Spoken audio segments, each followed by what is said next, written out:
Hey students, Mr. Pastel here, and I'm out here in Hunters Point South Park um, looking for how this was engineered to be resilient against sea level rise, which is caused by climate change. Resilience is just the noun form of the adjective resilient, which you've probably heard before. We can engineer our waterfront to be resilient from sea level rise, which is caused by the ice caps melting. So the first strategy you want to use against sea level rise is elevation, because water always goes to the lowest point. So any structures you build should be well above sea level, well above sea level, because in the case of a hurricane, it can rise quite a lot. So I'm now at a spot that has a pretty good demonstration of how you can physically stop sea level rise in a few different ways. So I am sitting on basically a seawall or an embankment made of concrete, but you can also see all around me are basically rocks on an incline. I'm actually sitting on the incline of rocks, as you can see, which I just remembered is called a rivetment.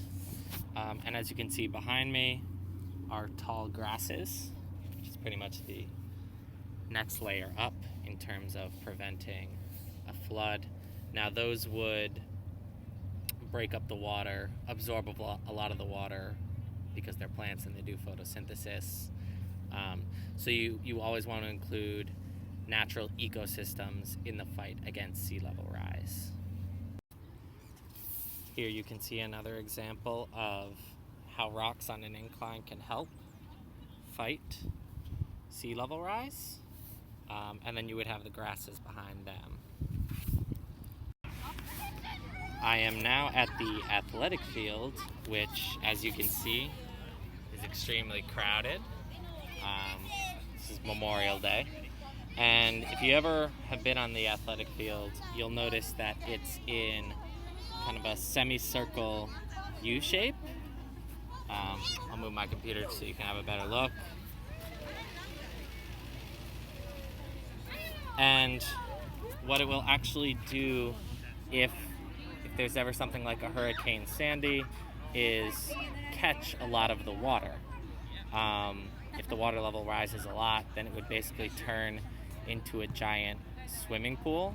But I don't recommend swimming in that swimming pool in case that ever happens.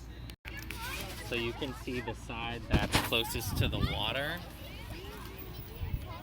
doesn't have a wall, so it's going to let some of that flood water in, but this close wall is raised like up to about 3 feet, so that will catch the water and you will have a pool.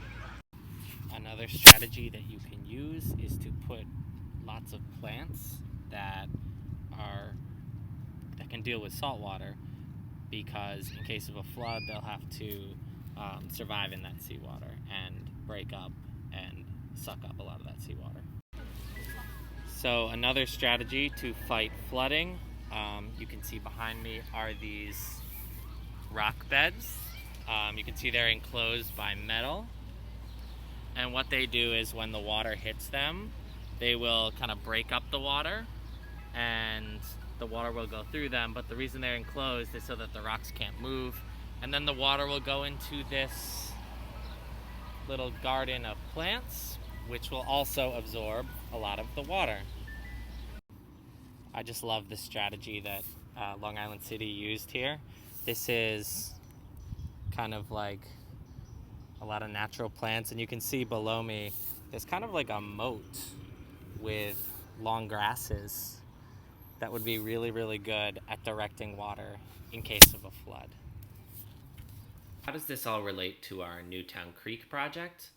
Well, we can see that Hunters Point South Park used a strategy of combining the ecosystem with man-made engineering, and that's going to help deal with sea level rise, because the plants are going to help to prevent flooding and filter the water.